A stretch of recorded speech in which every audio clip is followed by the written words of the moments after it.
Começar? Eu olho para essa câmera ou para essa? Para lá, tá bom. Tá.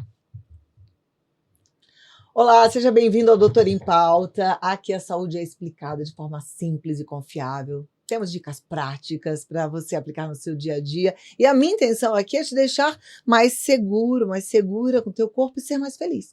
Sou a Cláudia Tenório, jornalista, especialista em comunicação e saúde. E hoje eu vou falar sobre um tema que ainda é cheio de preconceito, cheio de silêncio, mas que merece ser tratado com naturalidade, com amor, com respeito. E eu estou falando de dermatologia íntima. Alterações de pele, manchas, flacidez, desconforto, envelhecimento da região genital, tudo isso pode impactar a autoestima, o bem-estar e até a vida sexual da mulher e do homem. Você sabia que existem recursos modernos e seguros para devolver saúde e confiança íntima? Sem tabu.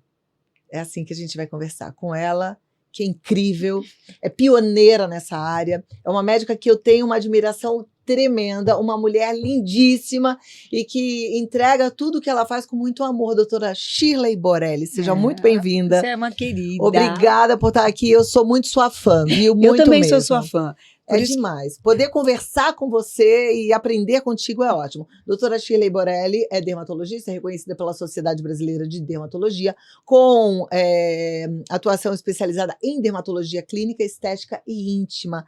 E eu falei a pura realidade. Ela é referência no cuidado global da pele, do corpo e da área íntima, levando inovação, segurança em tratamentos que vão muito além da estética. Ela, de fato, promove saúde e qualidade de vida. Seja realmente muito bem-vinda. E assim, a primeira pergunta é: dermatologia íntima não é só estética, é também saúde. É funcional também, Cláudia. Sabe que eu comecei a trabalhar com a área íntima, eu sempre falo isso nas minhas palestras, porque eu me identifiquei com o tema no momento em que eu, entrando na menopausa, falando com a minha ginecologista, que é uma pessoa super, assim, up-to-date, tá super em inovação, eu falei para ela, sabe o que é, doutora? Eu comecei a ter um pouco de perda de urina, e eu tinha 40 e poucos anos, ela colocou a mão no meu ombro e falou, isso é normal. Eu saí de lá com a sensação de que eu dava para essas mulheres já uma vida estética da face, do corpo boa. Eu estava vendo as minhas mulheres sem rugas, mas de fraldas, porque essa mulher começa a perder a urina, porque começa a haver uma frouxidão da área íntima e ninguém está olhando para essa mulher. Porque se a ginecologista, que é a profissional que está totalmente preparada para olhar para essa área, olha para isso com desdém, de alguma forma, não valorizando uma queixa que realmente só se acentuaria, eu achei que eu precisava cuidar dessas mulheres. Era especialmente a parte funcional que começou a me atrair. Quando você começa a olhar para essa área, eu sou dermatologista, minha formação é clássica, fiz Escola Paulista de Medicina, então uma escola bem acadêmica, você tem muitos preconceitos lá. Mesmo quando a gente começou a falar de estética mesmo, já era um preconceito. Você tinha que falar de tumor, de micose, de ruga, de verruga. E hoje em dia a gente fala de ruga mesmo. Eu falo que tem até um trocadilho desses num livro meu, que eu falo que eu fui formada para verruga, uma palavra só, e hoje em dia a gente está treinada para verruga, duas palavras. E eu entendi que eu precisava acolher essas pessoas integralmente. Você sabe, Cláudia, quando eu comecei a falar de medicina psicossomática na dermatologia ou na medicina, também havia um recuo, sabe? Não era tão óbvio como é hoje. Então, você falar em vitiligo, em psoríase, em dermatite seborreica, mesmo em acne, queda de cabelo, que tem de per si também uma causa psicogênica, era vista ainda com uma coisa meio de lado, não era junto, o corpo e a alma, não é? Porque não entendo como separa as pessoas em pedacinhos, né? E aí eu comecei a estudar sobre essa parte, eu tenho uma formação muito grande com relação a tecnologias, que eu faço já há muitos anos para outras partes, eu preciso de alguma coisa que eu entenda que fisicamente possa ser não invasiva e ajudar essas mulheres. Então, eu comecei a trabalhar com os lasers, com campo eletromagnético, com preenchimento, com clareamento da área íntima. E eu já falei isso para você outras vezes, você para atuar na área íntima, você precisa ter um repertório também, porque vem um mundo quando as mulheres se expõem tanto, claro, de roupa, mas quando ela está na posição ginecológica, vem um mundo de fantasias, de frustrações, de buscas que muitas vezes ela nem entende o que ela está buscando, porque ela não se conhece, né? Nossa, eu acho incrível esse trabalho que você vem fazendo, porque eu já me vi nesse lugar. Eu me lembro que depois da minha segunda filha, que aí não ia mais ter filho, quando eu comecei a olhar de volta para o meu corpo, porque quando a gente está gestante, a gente nem vê nada, não enxerga, né? Mas aí depois eu falei, mas não era assim. E aí eu falei, mas eu não tô mais gostando. E eu falava assim pro meu marido, não tá estranho, não tá feio. Ele falou, nem vejo, tá ótimo. Ninguém olha, mas você tá preocupada por quê? Você tá preocupada por quê? Você quer casar de novo? Você quer conhecer alguém? Não é nada disso. Mas era para mim. Sim, autoestima. Era para mim. E aí eu demorei para encontrar esse tratamento, esse olhar. Então eu fico maravilhada, porque assim, sim, é importante, porque a autoestima da mulher, ela fica abalada, porque as coisas vão acontecendo, mas a gente quer se olhar no espelho e se gostar, se enxergar inteira, né? E eu achei que eu realmente nunca olharia para essa área do jeito que eu tive que olhar, porque você aprende todas essas questões na vida acadêmica, você vai aprender ginecologia, obstetrícia, pediatria, mas a sua área de atuação passa a ser mais específica, e a área que eu tinha escolhido era a dermatologia. Então, na verdade, a gente trata das lesões dermatológicas. Depois, tratando da estética, a gente começou com a face. Estendemos um pouquinho para as mãos, aí eu tenho esse evento que é o BOT, que é o Body on Top, que trata de procedimentos não invasivos para o corpo, mas a gente pulava a parte íntima. E por que a gente pulava? Não era só preconceito, era também desconhecimento do dermatologista, porque você tinha que voltar a olhar para uma área que você já tinha estudado lá atrás. E o que a gente fez? Nós fomos de novo para o laboratório de anatomia, dissecamos vulvas, abrimos para entender em que plano a gente estava, o que era possível trazer de conhecimento da face, de outras áreas do corpo para essa área, diluições diferentes, produtos diferentes, tanto para a gente poder trabalhar a parte funcional quanto a parte estética. E realmente o que fez com que as mulheres olhassem mais para a parte estética foi a depilação dessa área, porque a maioria dos povos não depila essa área, a brasileira depila. Então acho que tinha que partir daqui mesmo esse conceito, porque nós somos mesmo, a gente não acredita como a gente é inovadora, como a gente é precursora e criativa. Com isso você está me falando que partiu do Brasil. Partiu do Brasil muito desse olhar estético. Olha que lindo sem isso. dúvida nenhuma. E eu digo lindo porque isso afeta muito a nossa saúde mental, afeta muito o nosso relacionamento, Sim. O casamento. Gente, eu vou contar um negócio para vocês bem íntimo, mas depois que eu fiz o meu tratamento, e aí tem as manutenções uma vez por ano, mas o meu tratamento de rejuvenescimento íntimo, a minha vida conjugal sexual melhorou. Porque mudou. Você melhorou com eu você melhorei, mesma, você está mais segura de você. E mais feliz comigo. E quais são as indicações mais importantes para essa área? É muito variável. Então, muitas vezes é a flacidez. A pessoa começa a ver que está mais flácida, que está pigmentada, há um escurecimento por conta da questão hormonal. A mulher na menopausa começa a pigmentar um pouco diferente. A perda de urina, que é uma questão muito buscada nessa área, ela não tem a ver só com a mulher na menopausa. A gente encontra também essa queixa em atletas, em mulheres jovens que nunca tiveram nenhum antecedente, e elas não são olhadas como deveriam. Então, a perda de urina é uma das questões que atrai muito a mulher a tratar dessa área. E a partir daí, você vai vendo que muitas delas, na menopausa principalmente, vão ter um ressecamento, uma diminuição da libido, vão ter constrangimento para se relacionar, e que realmente nós não podemos falar preconceituosamente dessa área, nós somos um todo. E a relação sexual em si, ela traz muito do conhecimento, do autoconhecimento, do prazer, mas do amor. Falo que o ato sexual ele pode ser espetacular quando a troca, essa conexão, essa penetração fala de amor. Né? E realmente, claro que pode não ser desse jeito, mas se você tiver alinhado com você mesma todas essas questões, é claro que fica muito mais gostoso e nem precisa do outro. A primeira aula que eu dei, uma aula muito grande para muitas mil pessoas, eu levei um vibrador para essa aula.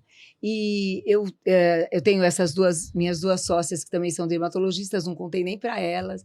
Eu tinha ido numa aula em que uma colega tinha tirado um globo ocular para falar do olho, ela é oftalmologista. Nossa, achei a ideia sensacional.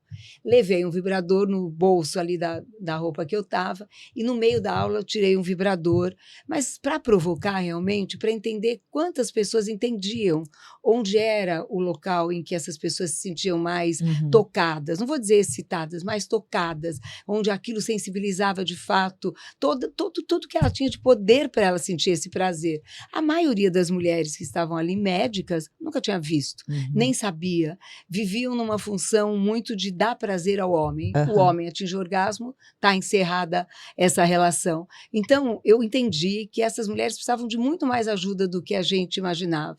E eu acho que isso foi um caminho que, sem querer, eu vislumbrei, vi na frente, mas que compartilho com tantos médicos hoje em dia e com tantos pacientes, com tantas pessoas. E hoje em dia, ao contrário do que aconteceu há alguns anos atrás, os ginecologistas fazem esses tratamentos.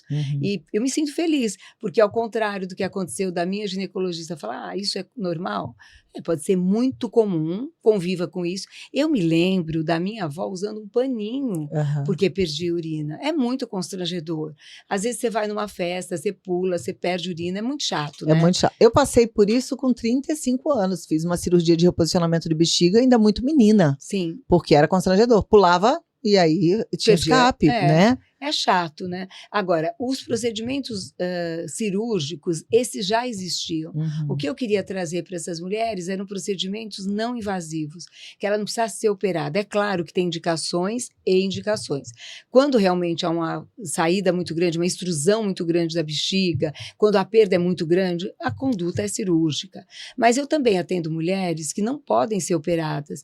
Hoje em dia, com o aumento da expectativa de vida, muitas mulheres vivem muito, já têm mais idade, mas têm contraindicações formais à cirurgia. Então, dá para elas, de qualquer maneira, uma saída que não seja intervencionista, é um caminho maravilhoso. E evoluiu muito a tecnologia. Eu fico muito feliz. A gente tem visto uma crescente no chamado divórcio grisalho, né, que são casais que se divorciam depois de muitos anos. E eu estava lendo uma pesquisa que muitos se divorciam, não é que todos, né, tem, cada caso é um caso, mas que muitos se divorciam porque a mulher entra na menopausa, ela não consegue mais ter relação, porque ela tem falta de libido e ressecamento vaginal, e aí o homem começa a achar que ela não gosta mais dele, enfim, ele se ressente porque ela não quer mais ter relação sexual, e eles acabam decidindo pela separação.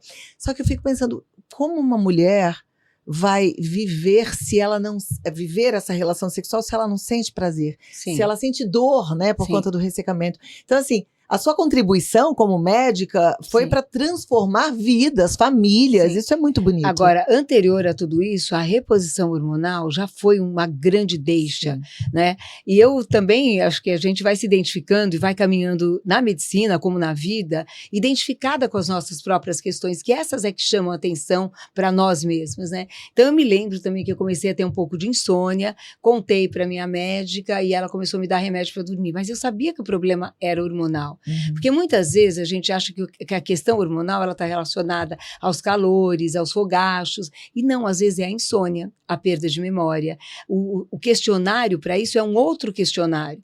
E muitas vezes a reposição hormonal bem feita, ela muitas vezes supre tudo isso. A insônia, a coisa da memória, a lubrificação. Então é um pool de força que realmente tem que ser exercido no sentido de ajudar as pessoas, homens e mulheres. Porque no fim, a gente fala hoje em dia do rejuvenescimento da mulher, fala do homem também, mas principalmente nessa conexão hétero, né, homem e mulher, sem dúvida nenhuma precisa haver esse tipo de contribuição. Então eu acho que a reposição hormonal ela também foi realmente vista primeiro de viés também, as pessoas muitos falaram mal, hoje em dia ela é totalmente consagrada, também ela foi melhorando, existem produtos que ficaram muito mais acessíveis e com muito menos efeitos colaterais, se entendeu exatamente o papel desses hormônios, e isso junto com o entendimento de que a gente também pode fazer do lado de fora todo esse trabalho, eu acho que hoje dá para a gente viver uns 120 anos. Com certeza.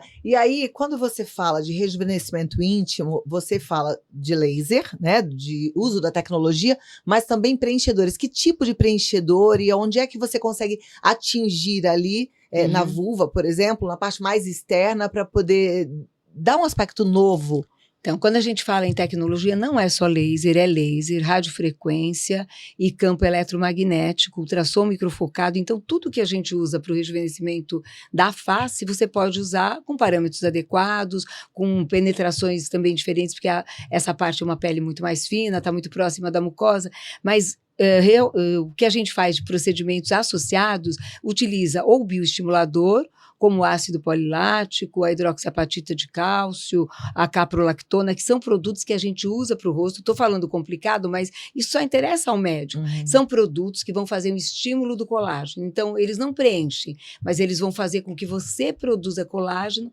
para que principalmente os grandes lábios fiquem preenchidos. Hoje em dia, a gente entende uma unidade anatômica que pega tanto o grande lábio quanto a raiz da coxa, que também fica flácida.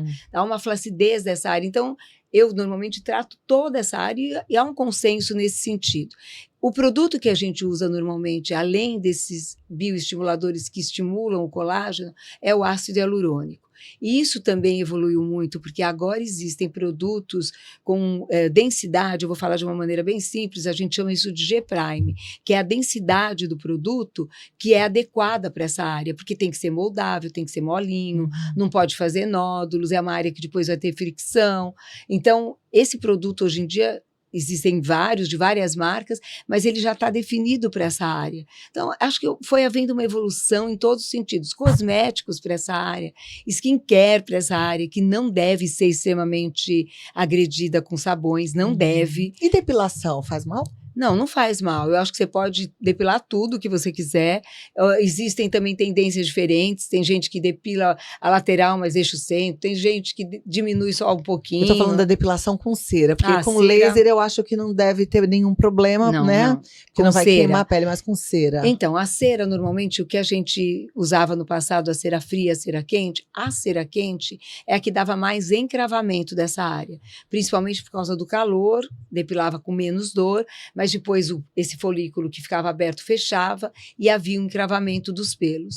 Fora isso, o que muitas vezes acontecia era uma alergia a ceras, a pessoa queria depilar antes, o pelo tá de uma maneira adequada para que fosse puxado. Hoje em dia, muito pouca gente faz depilação. Porque a depilação a laser é muito mais acessível, né? É mais democrática. Você vê que existem clínicas de vários modelos aí. A gente faz no consultório, porque eu acho que tem que ter esse critério também higiênico, e muitas vezes não é assim quando você faz em massa, mas é possível fazer. Os aparelhos hoje em dia estão em muitas partes, até em shoppings você vê depilação.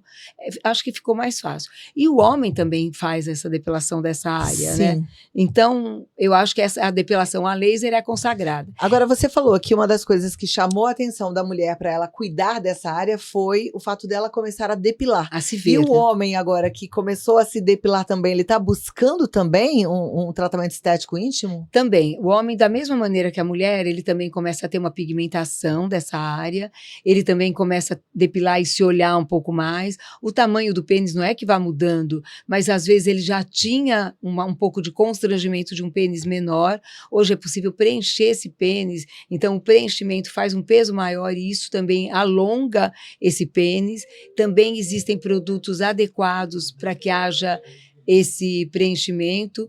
Então, as coisas também foram evoluindo nesse sentido. Em termos de tecnologia, o que a gente usa para o homem é apenas o campo eletromagnético, que faz uma contração do assoalho pélvico, melhora os problemas da próstata e também da perda de urina em muitos casos. Olha que interessante. Tem solução para todos, né? Tem que ser democrático, né? Democrático, e que importante. Aí a gente tem aqui aquele momento que eu amo, que é o pode ou não pode, né? Então, pode usar gilete na região íntima? Pode usar gilete na região íntima. Só que você precisa fazer isso com cuidado, com delicadeza, para não se cortar. E da mesma maneira que a gente faz em outras áreas, com a barba e a axila, você não deve escanhoar essa área, não deve traumatizar demais. Mas pode. Pode, com cuidado pode. Perfeito. Atividade física, a gente falou muito de relacionamento sexual e que pode ficar prejudicado com o passar do tempo, com a flacidez, com a secura vaginal. Atividade física também causa desconforto? No sentido, se, por exemplo, a mulher tem uma flacidez íntima, ela pode ter desconforto também? Sim, às vezes há uma flacidez tão grande que marca as roupas de ginástica, que ela sente a pele um pouco mais para fora, depende da roupa, aquilo vai fazer uma fricção exagerada com bicicletas. Sim, também acho que pode se agravar com a flacidez. Agora, essa questão da pele, essa questão de pele que está um pouco mais para fora, ela fica melhor com o tratamento Sim. dermatológico ou vai ter que ser uma cirurgia? Não, nem sempre. Muitas vezes os lasers produzem uma retração dessa pele, um encolhimento, como no rosto. É possível você rejuvenescer um rosto com um laser de CO2, por exemplo, porque ele faz essa retração da pele do rosto, como faz na área íntima. Então, é claro que sempre há indicações e indicações.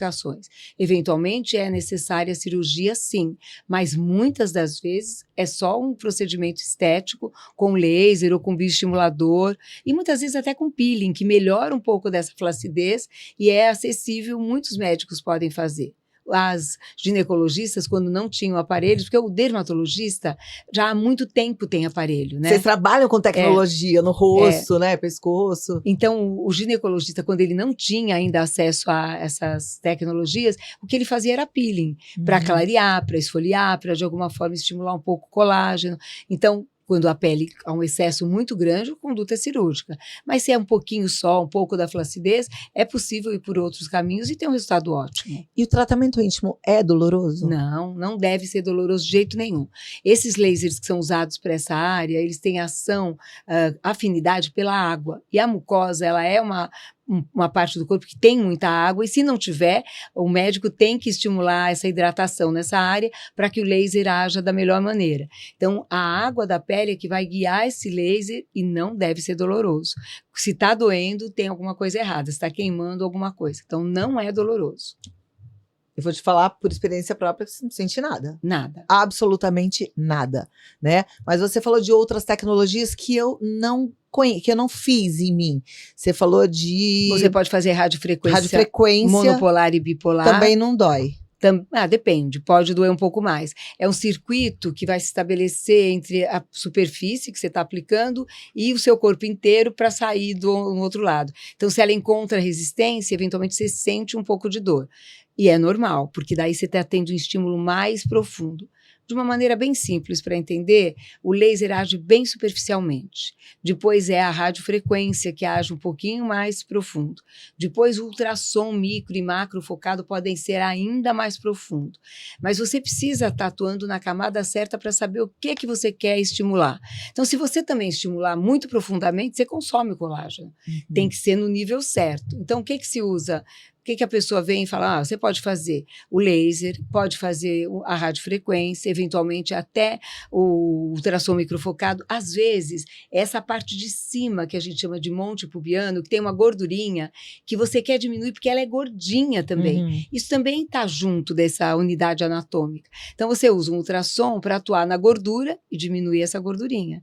Você vê que é um mundo, né? Porque é possível fazer tudo.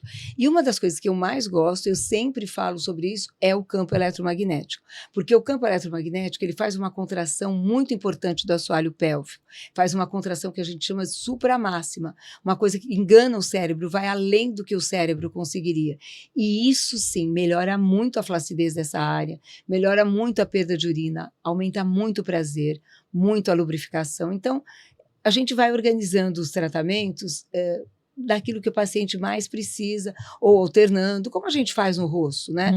Então agora vamos fazer um pouco melhora da superfície, agora vamos estimular um pouco mais o colágeno, porque na verdade, é verdade que o envelhecimento, ele é impactante no corpo inteiro, né?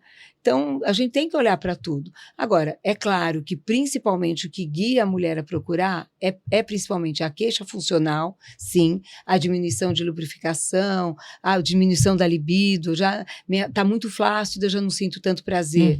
Isso é uma queixa muito frequente. Mas a gente, para poder atuar nessa área, eu acho que eu falei muitas vezes sobre isso, você precisa saber o mundo que você está entrando.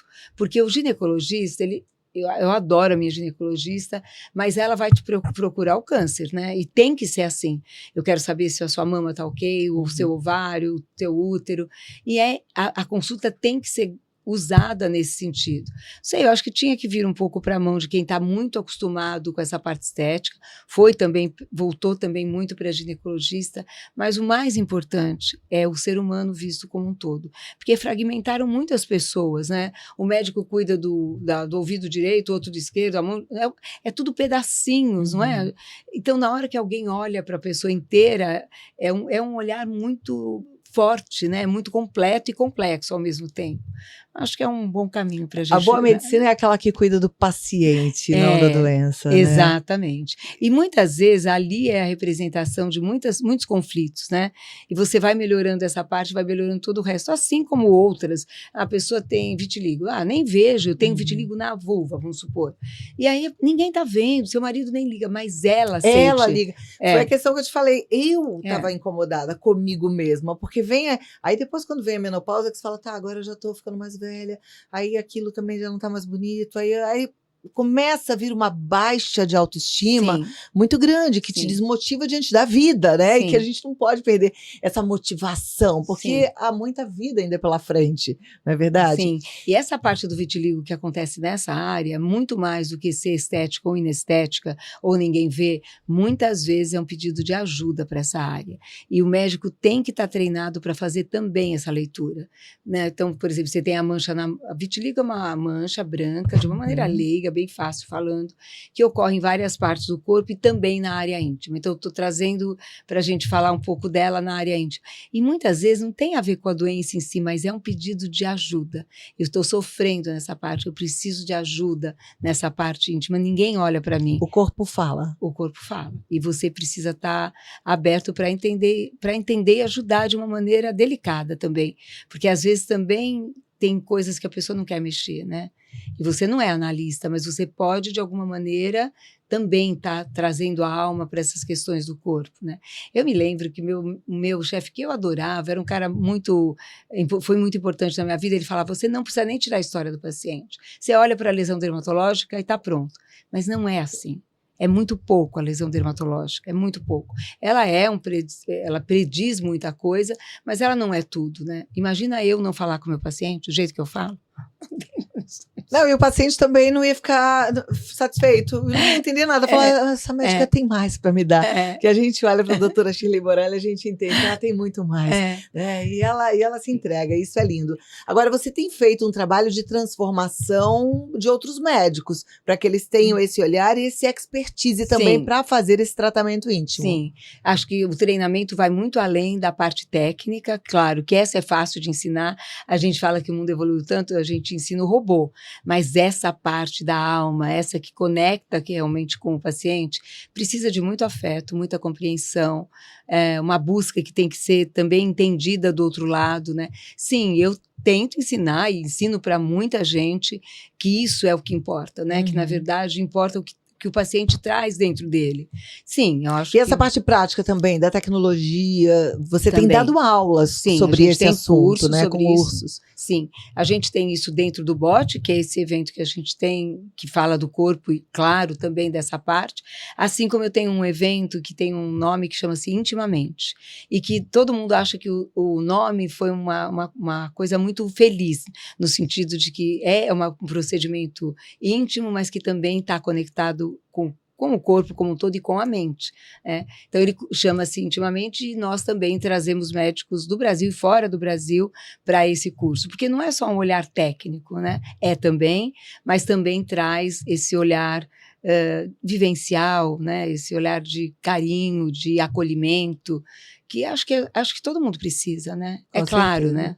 Não é só a mulher. Eu fico imaginando a gratidão das suas pacientes. Né? Elas devem voltar assim felicíssimas. É uma carreira bem bonita, eu vou te falar. Quando a gente olha assim para 40 e tantos anos, quase 50 anos dentro da medicina, e você vê a gratidão, né? É uma coisa muito, realmente, que você fica compensou toda a tua força, toda a sua doação, né? Porque você também recebe de volta. E acho que se cada um, como se diz, quem salva uma pessoa salva a humanidade inteira, né? Então acho que se a gente, em qualquer nível, o que a gente está fazendo aqui, trazendo informação, compartilhando as nossas vivências, a sua, a minha, você aberta aí dizendo da sua própria vida, né? De alguma maneira a gente contribui para as pessoas também poderem ter, nunca refletiram sobre isso, eu nunca pensei sobre isso. E eu achava que, assim, que a mídia já tinha trazido bastante essa questão íntima, mas muita gente ainda não sabe, Cláudia. Muita gente ainda fala, mas é mesmo? Porque a gente não tem nem o hábito de olhar. Ninguém vai ficar olhando para a pepeca da outra, né? Sim. Né? A gente nem sabe como é que é. Eu sei como é a minha, tô achando esquisita. Não era assim. Mas a gente não tem um parâmetro. Mas você sabe é verdade que o McCartney, que é na verdade, um artista plástico, ele mapeou 400 mulheres há muitos anos atrás, as vulvas dela, essas vaginas, e expôs em uma galeria em Nova York, mostrando a grande diversidade de vulvas, de vaginas que existem, mostrando que há muita diversidade entre elas, assim como de pênis, assim como de boca, de braço, de tudo. Mas a gente também realmente às vezes fala, mas eu não sei como que é o certo, né? Mas não tem certo ou errado, né? Cada um tem o seu formato. Agora, tem algumas que têm realmente um pequeno lábio que sai demais, então na hora do ato sexual aquilo atrapalha, vai entrar, sair, compete com o pênis.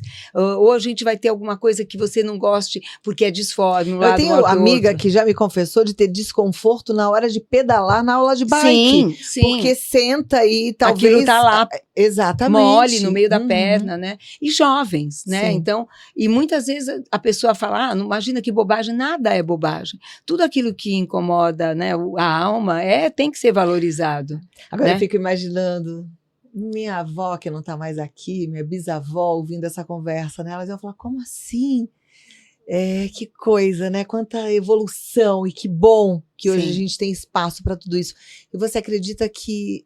Como é que vai ser o futuro em relação a esse olhar para o todo, para o corpo, para essa parte estética? Tomara que a gente continue evoluindo e voltando para trás para olhar para essa parte humana. Porque eu mesma que fui uma das precursoras de trazer tecnologia para o Brasil, mesmo, porque há muitos anos atrás é tudo muito caro, e era muito caro, e eu precisava trazer isso para o meu paciente, porque era impossível, algumas doenças você não consegue tratar sem tecnologia. O que eu desejo, eu não sei como vai ser, mas eu imagino e eu desejo de todo o coração que a tecnologia não suplante o homem e que a gente possa olhar para o homem verdadeiramente, mesmo trabalhando tanto, com tanta coisa de evolução, com tanta tecnologia, que a gente não se perca. Nenhum aparelho pode ser maior do que o homem, nenhum aparelho pode ser maior do que o amor que você entrega para essa pessoa que está ali com você. Então, o que eu desejo de coração é que mesmo que a gente continue evoluindo para trazer mais saúde, mais bem-estar, que a gente não se perca, porque aí não valeria mesmo, né? Acho que a medicina é a vida, né? Então, eu acho que eu acredito no homem, acredito que a gente possa estar trazendo isso e resgatando. Nós somos educadores, né? De alguma forma. Você, com esse trabalho maravilhoso, trazendo pessoas maravilhosas que eu te acompanho sempre também. Então, eu acredito que a gente não vai se perder diante de tanta tecnologia. Não vamos mesmo. Olha! Saúde! Tá tudo bem. Que delícia te receber. Eu amei também. E olha, a gente vai continuar aprendendo. Eu também acredito que a gente não vai se perder, que a gente vai usar a tecnologia para o nosso bem, é assim que eu espero e é assim que eu desejo. A gente tem que contribuir sempre, Cláudia. Sempre. Agora, você que está por dentro de tudo que acontece aí, de todas as novidades nos congressos, tem novidade chegando já? Olha, a inteligência artificial é o que mais se fala em todos os congressos. A gente... Opa, peraí, deixa eu só puxar para cá. Deixa para cá, só para não te molhar. Eu acho que a gente molhar. precisa de mais papel. Daqui a pouco a gente seca. Então tá bom. Na verdade, o que tem é tecnologia não agressiva, é diagnóstico precoce do câncer, principalmente. Então, a gente faz o diagnóstico clínico e também usa dermatoscópios, que são lentes que aumentam muitas vezes as lesões. Obrigada. E eu acho que isso vai vir com força total, não substituindo o homem, mas dando mais segurança nos critérios de diagnóstico e de tratamento. O que eu acredito é que as condutas vão ser menos agressivas, porque eu passei por uma época que o laser era tão ablativo que você casava com a paciente, você via a paciente durante muitos meses, a vida dela social ficava muito limitada de alguma forma por um tempo. Hoje em dia não, os lasers são fracionados, eles não realmente, você faz no dia seguinte, você está ótima, podendo ter uma vida social plena. Então eu acho que ainda o que está muito para vir é a inteligência artificial, a magnitude dos diagnósticos precoces. Eu estava falando para você que antes de vir para cá, nós operamos um melanoma. E um caso muito interessante, porque era um tumor que estava no meio da tatuagem que a mulher tinha feito na sobrancelha. E para ela, aquilo era tudo normal, era a tatuagem, o pigmento lá no meio, e era um tumor, era um melanoma. O melanoma é um tumor que pode levar à morte, é um tumor muito grave de pele, que precisa ser diagnosticado precocemente, porque senão ele pode levar à morte. Quando você faz um diagnóstico precoce, a pessoa nem imaginava que ela tivesse, você salva essa pessoa. E se você puder ter tecnologia que atue nesse sentido, aí eu acho, como há em outras áreas, né, na medicina, vai vir essa força escaneamento, robótica, assim, robótico que vai falar. Vai ter, já tem isso. Você entra numa máquina e ela escaneia totalmente todas as suas pintas, todas as suas lesões, e de uma maneira muito precoce, muitas vezes invisível até a olho nu. Então, eu acho que a medicina vai vir nesse sentido. Vai ter robô, como tem, o laser que a gente usa é um laser robótico, mas não substitui o seu olhar. Mas eu acho que o que vem mais pela frente é diagnóstico precoce, e isso já é maravilhoso, né? Insubstituível, não é essa médica maravilhosa? Eu quero muito agradecer. Hoje aprendemos que a dermatologia íntima vai muito além da estética. A gente fala de saúde, a gente fala de autoestima, a gente fala de amor próprio, Isso. né? E de amor ao próximo, porque quando a gente Sim. se ama, se cuida e a gente pode entregar o nosso melhor para o próximo, a gente está amando o próximo também, não é assim? Sem dúvida. E não há motivo para tabu. É o nosso corpo. Não dá para separar o nosso corpo. O nosso coração não é menos importante que a nossa vulva, que a nossa face, que os nossos pés. É o nosso corpo, é presente. Somos de Deus nós, para né? todos nós, somos nós. Eu sou Cláudia Tenório, você pode me seguir nas redes sociais, Cláudia Tenório Oficial. Doutora Shirley Borelli também está à disposição para as consultas, para os tratamentos. Dúvidas. E eu te encontro lá no Clínica Shirley Borelli. Clínica Shirley Borelli, exatamente. Que eu amo te seguir, é o máximo. Eu também te Entra lá, sigo. você vai gostar. Agradeço também a Clínica Dr. Brothers pelo apoio e cuidado. E mais informações está aí escrito no vídeo. Inscreva-se, comente, compartilhe esse episódio. Quando você compartilha, você ajuda alguém, porque informação confiável e prática não é sempre que a gente acha por aí. Tem muita coisa na internet, mas aqui eu tenho um cuidado de trazer só médicos que eu conheço, sei que são estudiosos e confio de olhos fechados. Obrigada, você é uma querida, e até a mora no meu próxima. coração para sempre. Obrigada. Ai, maravilhosa. Mas tem importância você. essa coisa da água? Não.